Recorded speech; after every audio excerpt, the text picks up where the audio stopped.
Hello students, ICSE corner पे you are most welcome, जहां हम आपको पूरी प्रिपरेशन कराएंगे, जिसमें एड ऑन करते हुए आज हम लेके आए हैं एमसीक्यू केमिस्ट्री की चैप्टर 1 की। तो उसमें कैसे क्वेश्चंस होते हैं आप लोगों ने देखे भी होंगे, बैक एक्सरसाइज में एमसीक्यू जो होते हैं उनको डिस्कस कर लेते हैं। चलिए आज का सेशन बहुत इंपॉर्टेंट है, बिकॉज फर्स्ट चैप्टर के एमसीक्यू बहुत आते हैं आपके एग्जाम में। Periodic table is the basic of chemistry, इसके बेस पे ही पूरा केमिस्ट्री होता है। तो चलिए स्टार्ट करेंगे, और उससे पहले आप लोग जिन्होंने चैनल सब्सक्राइब नहीं किया है, डू सब्सक्राइब द चैनल, ताकि आपको बढ़िया बढ़िया सेशन मिलते रहे।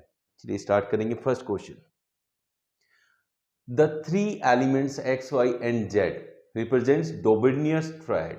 डोबिनियस ट्रायड में एक फॉर्मेट होता था, उसमें तीन एलिमेंट होते थे, और इन तीन में से जो बीच वाला एलिमेंट होता था, इन दोनों के मास का जो एवरेज होता था वो इसका मास होता था जो बीच में है। उसी चीज को यहाँ फॉलो करना है। उसने कहा है three elements X Y Z, let it be X, let it be Y, let it be Z. If the atomic masses of X is 14 and that of element y is 46, तो z के लिए आपसे पूछा है।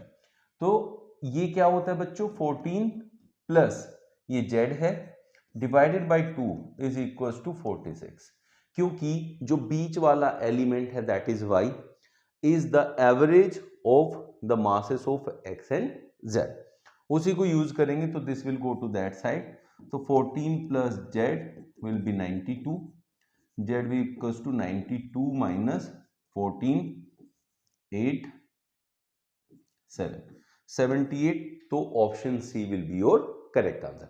इस type से MCQ आएंगे and you have to attempt it. ठीक है, कॉन्सेप्ट जो है उसको अप्लाई करना है। यहां कॉन्सेप्ट क्या था, डोबिनेट ट्रायड्स वाला concept. Atomic numbers of four elements P, Q, R, S are 6, 8, 14 and 16 respectively. Out of these the element known as metalloid.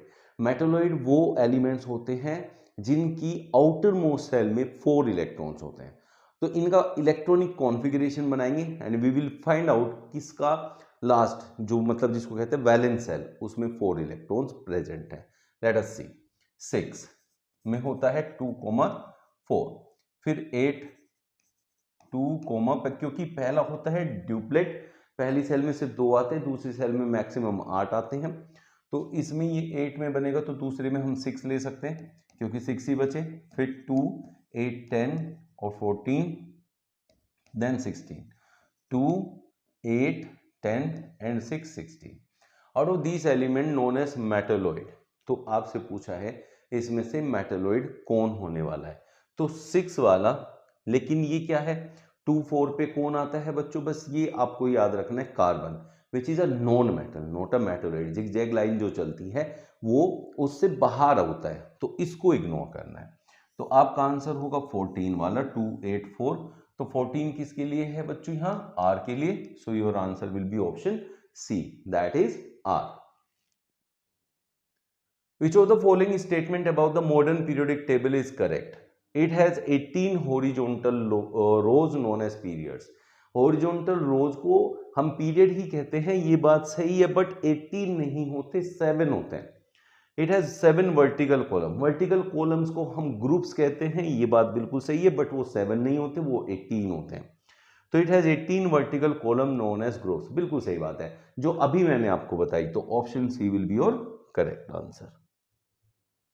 Which of the given elements A, B, C, D, E with atomic number 2, 3, 7, 10, 30 respectively belong to the same period? अब period कैसे निकालते हैं, I will tell you। जैसे हमने यहाँ लिया 10, 2 को ले लेते हैं पहले, तो इसमें खाली 2 है, 3 वाले में 2,1 है, 7 वाले में 2,5 है, 10 वाले में 2,8 है, और 30 वालों में बच्चों 2,8, 18। अगर हमारे पास थर्ड वाले सेल में 18 इलेक्ट्रॉन पूरे पूरे हैं तो 18 आएंगे, नहीं तो 18 पूरे नहीं है तो फिर 8 आएंगे। तो 8 to 10 28 2। अब देखिए जितने सेल्स बने हैं उतने ही पीरियड होते हैं। तो यहाँ एक सेल है, एक पीरियड, यहाँ 2 सेल है, 2 पीरियड, 2 सेल है, 2 पीरियड, 2 सेल है, 2 पीरियड। तो 3 7 10 belong to the same period. और ये कौन से हैं, आपका बी सी डी, तो option B will be your correct answer. ऐसे आप फाइंड आउट कर सकते हैं। ये जो आपकी जितने भी सेल्स हैं उतने पीरियड्स होते हैं, और जो लास्ट सेल में कितने इलेक्ट्रॉन्स हैं उससे पता चलता है आपका ग्रुप। अगर एक है तो फर्स्ट ग्रुप, दो है तो सेकंड ग्रुप, 3 है तो 13th group, note third, 13th, 4 पे 14, 5 पे 15, 6 पे 16, 7 पे 17, ऐसे करके आप फाइंड करेंगे जब ग्रुप की बात करेगा। अभी बात कर रहा था पीरियड की, तो पीरियड का सेल से पता करते हैं। तो यहां देखिए 1 2 3 4, ये फोर्थ पीरियड में आएगा। The elements A, B, C, D, E have atomic numbers 9, 11, 17, 12 and 13 respectively. Which pair of elements belong to the same group? Same group है तो आउटर मोस्ट सेल के इलेक्ट्रॉन्स कितने हैं उसमें वो फाइंड आउट करने हैं। तो पहले वाले में हमारे पास 9 है तो हम कहेंगे 2,7, फिर है 11, 2,8, 1, फिर 17, 2, 8, 10, 7, 12, 2, 8, 10, 2, 12, 13, 2, 8, 10, 3, 13। अब उसने क्या कहा, which pair of elements belong to the same group. Same group के लिए आउटर मोस्ट सेल के इलेक्ट्रॉन सेम होने चाहिए। तो यहाँ कितने इलेक्ट्रॉन्स हैं, 7, और यहाँ भी है 7, तो ये दोनों मैच कर रहे हैं बस, 9 वाला एंड 17 वाला। 9 वाला कौन है, ए, 17 वाला कौन है बच्चों, सी, ए एंड सी। तो option C will be your correct answer. Where would you locate the element with the electronic configuration 2,8 in the modern periodic table? तो बच्चों 2,8, अब मैंने आप लोगों को अभी पहले भी समझा दिया और फिर से समझा देता हूं। जितने आपके यहाँ सेल्स हैं, सेल्स का मतलब जैसे ये एक सेल, दो सेल, ये के सेल, एल सेल, तो दो सेल है तो सेकंड पीरियड, दो सेल है तो सेकंड पीरियड, तीन सेल है तो थर्ड पीरियड, और लास्ट वाली सेल में कितने इलेक्ट्रॉन्स हैं that will decide your group. तो 8 होता है 18th ग्रुप, 18th ग्रुप में आएगा और सेकंड पीरियड में आएगा। तो आप कह सकते हैं उसने पूछा है ग्रुप, तो ये हो गया ग्रुप 18। क्लियर है बच्चों? जिसको डाउट है कमेंट बॉक्स में लिख देना, नेक्स्ट क्लास में फिर से इंक्लूड करेंगे question. An element which is an essential constituent of all organic compound. सारे ऑर्गेनिक कंपाउंड्स में कार्बन प्रेजेंट होता है, और कार्बन आता है बच्चों 6 नंबर पे। इसका इलेक्ट्रॉनिक कॉन्फ़िगरेशन होता है 2,4। तो ये जो होता है ना, this will decide your group. 4 है तो 14th ग्रुप में आएगा, तो it means option B is your correct answer. Which of the following is the outermost shell of elements of a period 2। Period 2 की बात कर रहे हैं, और उसने कहा which of the following is the outermost shell. तो पीरियड 2, पीरियड 2 है तो इलेक्ट्रॉनिक कॉन्फ़िगरेशन के हिसाब से दो सेल्स होंगी। पहली सेल एल के होती है और दूसरी सेल एल होती है, तो L shell, option B. Understood बच्चों? ऐसे चलता है के L M N. Modern periodic table was prepared by, देखिए मॉडर्न पीरियड जो था, मॉडर्न पीरियोडिक टेबल जो बनाया वो बनाया नील बोर ने, मतलब बनाया नहीं, और फिर लास्ट में उसने सारे अरेंजमेंट्स करके उसको तैयार करके आप लोगों के सामने रख दिया कि अब ये रेडी है। जिसने लास्ट में रेडी किया उसका भाई जो बाद में मेकअप किया, ठीक है, शादी से पहले ब्राइड का जो मेकअप किया वो इसी ने किया। शादी किसकी हो रही है? पीरियोडिक टेबल की, और मेकअप कौन कर रहा है? Bore. Which of the following elements exhibits the maximum number of valence electron? अब देखिए वैलेंस इलेक्ट्रॉन मैक्सिमम पता करने के लिए आपको इलेक्ट्रॉनिक कॉन्फ़िगरेशन बनाना पड़ेगा, उसके लिए लेकिन आपको एटॉमिक नंबर पता होना चाहिए। सोडियम 11। अब आप चलें एल्यूमिनियम की तरफ, तो बच्चों एल्यूमिनियम होता है 13 पे, सिलिकॉन 14, फॉस्फोरस 15। ठीक है बच्चों, ये करना है। अब इसके बाद इलेक्ट्रॉनिक कॉन्फ़िगरेशन कैसे बनेगा? ऐसे, पहले में 2, फिर 8, 2 8 10 1 11, 2 8 10 3, 2 8 4 एंड 2 8 5। ये 15th ग्रुप में आता है, और सबसे ज्यादा वैलेंस इलेक्ट्रॉन इसी के पास होता है।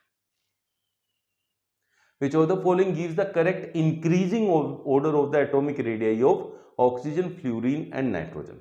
बच्चों जब भी हम पीरियोडिक टेबल की बात करते हैं तो पीरियोडिक टेबल में जब हम लेफ्ट से राइट की तरफ जाते हैं एटॉमिक रेडियस डिक्रीज होती है।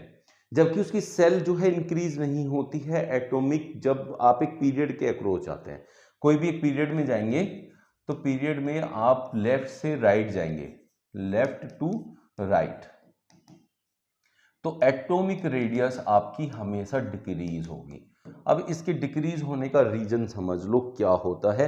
अभी मैं आप लोगों को ये चीज समझाता हूं। जैसे आप यहां देखें, नाइट्रोजन 7 पे होता है, ऑक्सीजन 8 पे, फ्लोरीन 9 पे। तो बच्चों एटॉमिक नंबर 7 किसका है? नाइट्रोजन का, फिर ये ऑक्सीजन का, ये फ्लोरीन का।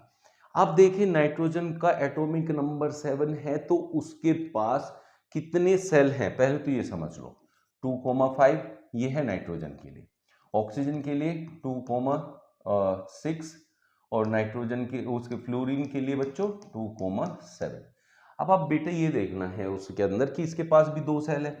पहली सेल में उसके 2 इलेक्ट्रॉन हैं और दूसरी सेल में उसके 5 इलेक्ट्रॉन है, 1 2 3 4 5। तो जितने इलेक्ट्रॉन हमारे पास होते हैं उतने ही न्यूक्लियस में प्रोटॉन्स होते हैं, और जितने ज़्यादा प्रोटॉन होंगे उतना ज़्यादा न्यूक्लियर चार्ज होगा, उतनी पावर से आउटर मोस्ट सेल के इलेक्ट्रॉन्स को अपनी तरफ खींचेगा, तो इसलिए थोड़ा सा कॉन्ट्रैक्ट हो जाएगा।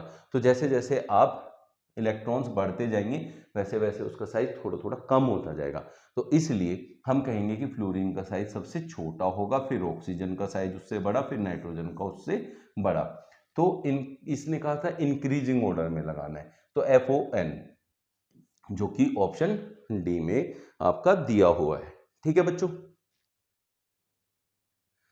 Which among the following elements has the largest atomic radius? अब ये आप लोगों का है होमवर्क, इसको फाइंड आउट करके आप कमेंट करेंगे अपना आंसर। ये था आज का आपका सेशन, कल फिर मिलते हैं नए सेशन के साथ।